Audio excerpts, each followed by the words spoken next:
जय हिंद दोस्तों। स्वागत है एक बार फिर से आपके अपने चैनल क्रिकेट फॉरम में। तो दोस्तों इस वीडियो में हम बात करने वाले हैं एससीसी वर्सेस पीआर के बीच जो आज साउथ अफ्रीका टी20 का मुकाबला होने वाला है उसकी। तो आइए देख लेते हैं क्या क्या इंपॉर्टेंट अपडेट्स है, कौन कौन से प्लेयर हमारे लिए इंपॉर्टेंट पिक्स रहेंगे, पिच कैसी होगी, उस पर प्लेयर का स्टैट्स क्या है, एनालिसिस क्या है, मतलब हम मैच से जुड़ा सारा कुछ देखने वाले हैं जिससे आप एक अच्छी ड्रीम 11 टीम बना सकें।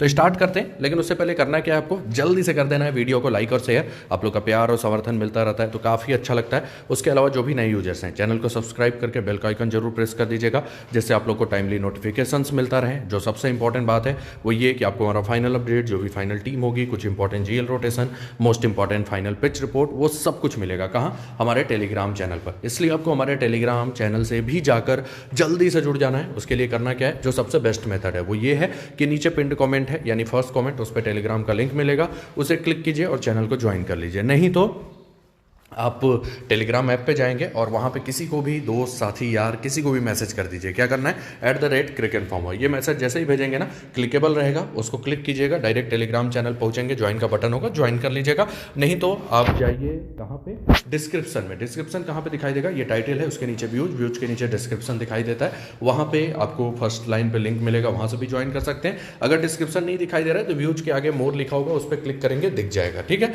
तो ये कुछ मेथड है जिससे आप टेलीग्राम चैनल को ज्वाइन कर सकते हैं। अब बढ़ते हैं पिच रिपोर्ट की तरफ, लेकिन एक बात आपको बता दूं कि जैसे कल वाले ऐसे टी20 भी मैंने कम मतलब इन्वेस्ट करने को नहीं बोला था, इस वाले मैच में भी थोड़ा कम ही इन्वेस्ट कीजिएगा। क्या रीजन है वो भी मैं बता देता हूं। देखिए यहाँ पे ना मतलब ये दोनों ही टीमें पहुंच चुकी हैं प्लेऑफ में, और सबसे बड़ी बात टॉप 2 फिनिश का भी मामला तय हो चुका है। चाहे जो जीते टॉप 2 में वही फिनिश करने वाले हैं जो करने वाले हैं। तो सिंपल सी बात है कि टीमें एक्सपेरिमेंट कर सकती हैं। अभी कल डरबन वाले में आपने देखा एक्सपेरिमेंट हुआ, मुंबई में था कि बॉलिंग क्लियर नहीं है, वो भी हुआ।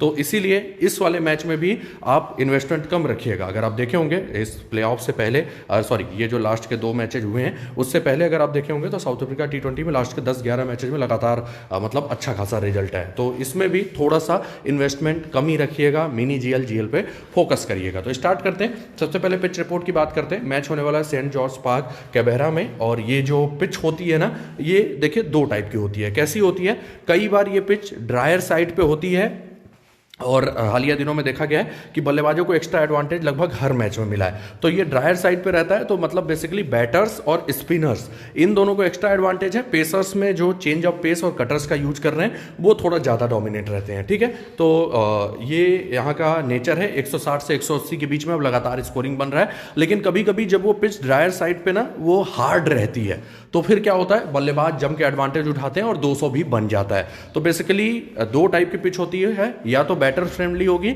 या तो बैटर्स को और स्पिनर्स को ज्यादा एडवांटेज होगा, उसमें फिर बॉलर्स अपना जो कटर्स और उसको करेंगे तो उनको ज्यादा मदद मिलता है। 160 से 180 के बीच में हालिया दिनों में ज्यादा स्कोर देखने को मिला है, लेकिन कभी कभी 200 का भी स्कोर बन जाता है। एकदम स्लो वाली पिच अब यहाँ पे नहीं रह गई है, और एक मैच में तो सरप्राइजिंगली मूवमेंट मिल गया था कि 70-80 पे ही जीत हार का फैसला हो गया, लेकिन ज्यादा मूवमेंट यहाँ पे मिलता नहीं है। और ज्यादा क्या मूवमेंट मिलता ही नहीं है, जनरली ड्रायर साइड पे ट्रैक रहता है यहाँ पे, ये ध्यान दीजिएगा। सेकंड लास्ट मैच में थोड़ा सा भयंकर मूवमेंट था। आगे बढ़ते हैं, लास्ट के 8 टी20 मैचेज अगर इस वेन्यू पे देखें तो आप देखिए रन स्कोरिंग यहाँ पे हुआ है। कभी कभारी पिच बहुत ज्यादा स्लो हुई है, नहीं तो 160 से 180 के बीच में स्कोरिंग हुआ है। सेकंड लास्ट मैच देखिए 52 रन बना था, 52 पे 10 हो गया था। दूसरी टीम 54 पे 1 बना के आराम से आउट हो गई, और वहां पे पेसर्स ने 11 विकेट लिया, स्पिनर्स ने 1 भी विकेट नहीं लिया था।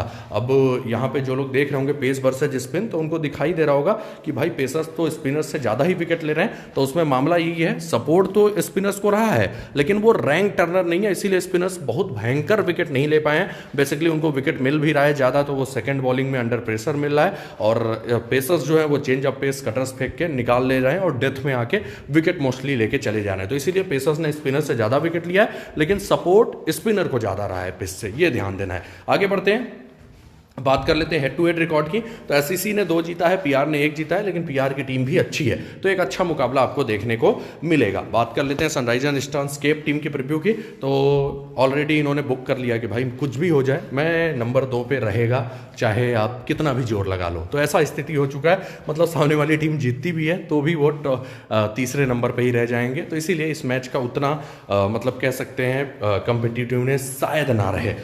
6 मुकाबले जीते हैं 9 मैचेज में, और काफ़ी अच्छा खेली है एससीसी।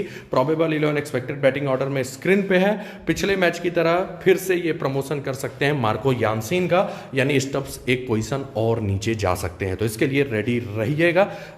उसके अलावा बैट्समैन अगर फिट होते हैं तो 20 वेनेपोल की जगह वो आपको खेलते हुए दिखाई दे सकते हैं। मोस्ट ऑफ द ओवर की बात करें तो बैट्समैन वारेल, हार्मर, डॉसन और यानसीन यही करते हैं, लेकिन कुछ ओवर्स यहाँ पे जैसे हार्मर की पिटाई हो गई तो वो कट के चले जाते हैं मार्करम की जगह, जैसे स्वैन पोल खेल रहे हैं उनकी पिटाई हो गई तो वो ओवर्स भी मार्करम के पास चले जाते हैं, और गलती से मूवमेंट मिल गया तो क्रूजर भी बॉलिंग कर जाते हैं, लेकिन मूवमेंट की यहाँ पे संभावना नहीं है। डेथ की बात करें तो डेथ देखिए, अगर बैट्समैन खेलते हैं तो ज़्यादा सोचना नहीं है, यानसीन बैट्समैन करेंगे, लेकिन बैट्समैन नहीं खेलते हैं ना तो यानसीन तो कंफर्म है, दूसरा वो वायरल भी हो सकते हैं और कभी कभी 20 वने पोल भी हो जाते हैं। ठीक है, तो ये कुछ बातें ध्यान देनी है। टीम कंपोजिशन स्क्रीन पे है। हाँ, एक और इंपॉर्टेंट पॉइंट यहाँ से आपको दिखाई दे रहा होगा, इनके पास लेफ्ट हैंडेड बल्लेबाज में ना मलान है, और मलान के अगेंस्ट आप देखेंगे बेसिकली बॉलिंग करते हुए किसको, डब्ल्यू लुब्बे को भी कुछ ओवर्स बॉलिंग करते हुए देखेंगे, तो ये ध्यान दीजिएगा। आगे बढ़ते हैं, बात कर लेते हैं प्लेयर वाइज एनालिसिस की। सबसे पहले आते हैं डेविड मलान। अच्छे बल्लेबाज है, हालांकि फॉर्म इस सीजन उतना अच्छा नहीं रहा है,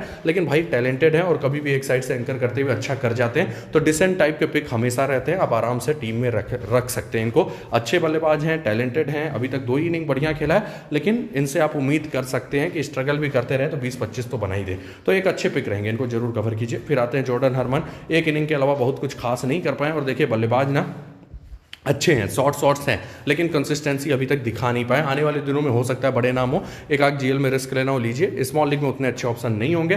पिछले मैच में 36 जरूर बनाया था, लेकिन वो 36 ना बहुत ही, अगर आपने देखा होगा तो स्ट्रगलिंग वाला इनिंग रहता है, और यही दिक्कत है ना, बल्लेबाज कई बार स्ट्रगल करते हुए भी गलती से टिके रह गए तो वो पॉइंट दे जाते हैं। गेंदबाज बहुत अच्छा गेंदबाजी करके भी कई बार पॉइंट नहीं देता, यही सबसे बड़ा रिस्क है। फिर आते हैं टॉम एबेल। इनके टीम के क्या पूरे टूर्नामेंट में इनसे अच्छा टाइमिंग कोई नहीं कर रहा है, बेहतरीन बल्लेबाजी कर रहे हैं, स्पिन को काफ़ी अच्छा खेल रहे हैं। सबसे बड़ी बात, स्विफ्ट शॉट्स भी इनके पास अच्छे खासे हैं, इनसाइड आउट स्ट्रोक्स पे भी तगड़ा कंट्रोल है और बेहतरीन फॉर्म में चल रहे हैं। मस्ट हैव पिक होंगे जिस हिसाब से फॉर्म है, हेड टू हेड वेन्यू दोनों ही लाजवाब है, वेन्यू पे तो 98 का एवरेज है। फिर आते हैं एडन मार्करम, अच्छे हिटर हैं, प्लस बॉलिंग बैकअप भी रहेगा, हालांकि कब बॉलिंग करेंगे नहीं करेंगे वो कोई बता नहीं सकता, लेकिन अगर ये ड्रायर साइड पे रहा तो 1-2 ओवर की उम्मीद आप कर सकते हैं। ओवरऑल मस्ट हैव पिक रहेंगे, आप चाहें तो वीसी ऑप्शन में इनको रख सकते हैं। फिर आते हैं टी स्टब्स, बेहतरीन फॉर्म में चल रहे हैं, 71 का एवरेज है। बस एक ही दिक्कत है कि पिछले मैच में यानसीन को इन्होंने ऊपर भेज दिया, यानसीन अगर फिर से ऊपर आ जाते हैं तो बहुत ज़्यादा शायद बैटिंग इनको ना मिले, लेकिन बहुत ही जबरदस्त हिटर है, प्लस कीपिंग बैकअप रहेगा, तो एक अच्छे पिक आपके टीम में रहेंगे, आप कवर कर सकते हैं। हेड टू हेड वेन्यू दोनों ही अच्छा है। Patrick cruiser most of the time ज़्यादा बॉलिंग नहीं करते, वही एक मैच में मूवमेंट, 2 मैचों में सॉरी इनके जब खेल रहे थे तो मिल गया, तो इन्होंने 3-3 ओवर उसमें किया था, नहीं तो बहुत ज़्यादा इनको बॉलिंग मिलता नहीं है। मार्को यानसीन तगड़े हिटर हैं, पिछले मैच में दिखा दिया क्या कर सकते हैं बैटिंग से।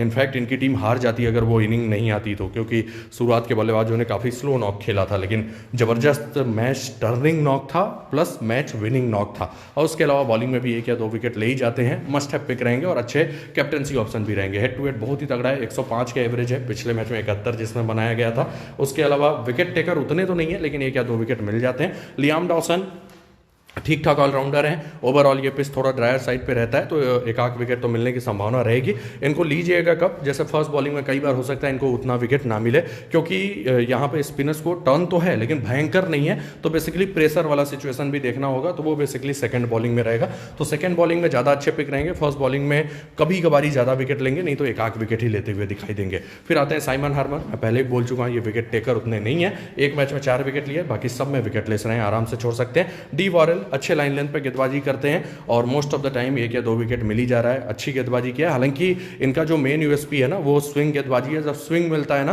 तो ये अच्छी गेंदबाजी करते हैं, और अभी तक 2 मैचेज ऐसे हुए हैं जहां पे भयंकर स्विंग मिला है, और उन दोनों ही मैचों में इन्होंने 3-3 विकेट लिया हुआ है। बाकी सब में देखेंगे ना 1 या 2 विकेट ही रहेगा, और उसका रीजन वही है कि जब स्विंग मिलता है तो ये खतरनाक हो जाते हैं, लेकिन 2 मैचों में 3 मैचों में बैट्समैन के ना खेलने से इन्होंने डेथ भी किया हुआ है, तो वहां पर भी इनको विकेट मिल गया, इसलिए अच्छा खासा विकेट मिला, नहीं तो ये उतने विकेट टेकिंग नेचर के गेंदबाज नहीं है, लेकिन फिर भी बैट्समैन शायद नहीं खेलेंगे, तो ये आपके लिए अच्छे पिक ही रहेंगे, और मोस्टली 1 या 2 विकेट लेके जा रहे हैं, लाइन लेंथ अच्छा चल रहा है, तो आप कवर कर सकते हैं, ठीक ठाक ऑप्शन रहेंगे। मैं इनके विकेट टेकिंग एबिलिटी पे उतना भरोसा नहीं करता, और हो सकता है कि अगर बैट्समैन खेले ना तो मैं इनको छोड़ने का भी रिस्क ले सकता हूं, खासकर फर्स्ट बॉलिंग में, और उसका रीजन क्या रहेगा कि अगर मूवमेंट नहीं रहता ना तो इनको ज़्यादा विकेट नहीं मिलता है, सेकेंड बॉलिंग में तो कई बार प्रेशर कर भी इनको विकेट मिल सकता है। आगे बढ़ते हैं, फिर आते हैं ओ बैटमैन, जो कि बहुत ही ज़बरदस्त गेंदबाज हैं, विकेट टेकर हैं, सबसे बड़ी बात, लंबे ऊंचे कद के गेंदबाज, कटर्स पे अच्छा कंट्रोल है, back of hand slower deliveries भी अच्छी हैं और यॉर्कर्स भी बढ़िया हैं। अगर खेले तो मस्ट हैव पिक रहेंगे इस सरफेस पे, ये ध्यान दीजिएगा।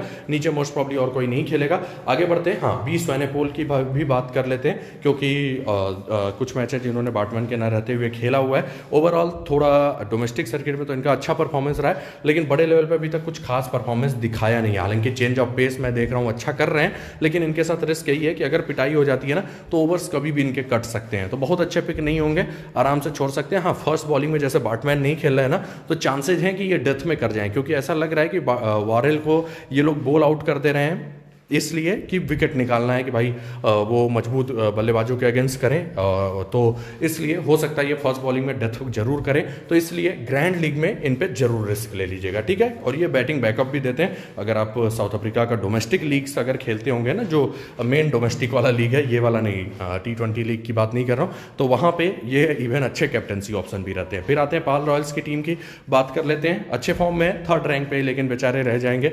बढ़िया परफॉर्म किया है टीम ने, हालांकि बैटिंग में बटलर को छोड़ के और सबने उतना जिम्मा उठाया नहीं है। इवन इनके कैप्टन डेविड मिलर भी थोड़ा आउट ऑफ फॉर्म चल रहे हैं। बात करते हैं इनके प्रोबेबल 11 की एक्सपेक्टेड बैटिंग ऑर्डर में, ये आपको स्क्रीन पे दिखाई दे रहा है। मोस्ट ऑफ द ओवर की बात करें तो एंगिडी, सामसी, ओबेड मकॉय, फॉर्च्यून, ये 4 अच्छे खासे ओवर करेंगे। 5वें बॉलिंग ऑप्शन में इवान जोन्स और VW लुब्बे हैं, और इन दोनों में ओवर्स डिवाइड होंगे। अब कुछ लोग बोलेंगे कि जोन्स ने तो पिछले मैच में 4 ओवर कर दिया, तो आपने देखा भी होगा 4 ओवर में कितने रन दिए थे। इनकी पिटाई जम के होती है, और सबसे बड़ी बात पिछले मैच में इनके 4 ओवर करने के पीछे ना चांसेज ये मतलब कि जो मेन कारण था वो ये था कि अनफॉर्चुनेटली बी फॉर्ट्यून, जिनकी पिटाई कभी होती नहीं है, उनकी भी पिटाई हो गई थी, सामसी की भी पिटाई हो गई थी, तो कुछ परिस्थितियां वैसी हो गई थी। नहीं तो लुब्बे ने अपना काम कर दिया था, 2 ओवर वो कर गए थे, इवान जोन्स को 2 ही ओवर करना था, तो ये बात ध्यान देना है। डेथ की बात करें तो मैकॉय और एंगिडी को करना चाहिए, लेकिन हो सकता है इवान जोन्स को भी टीम ट्राई कर ले। लास्ट सीजन अच्छा खासा ये डेथ में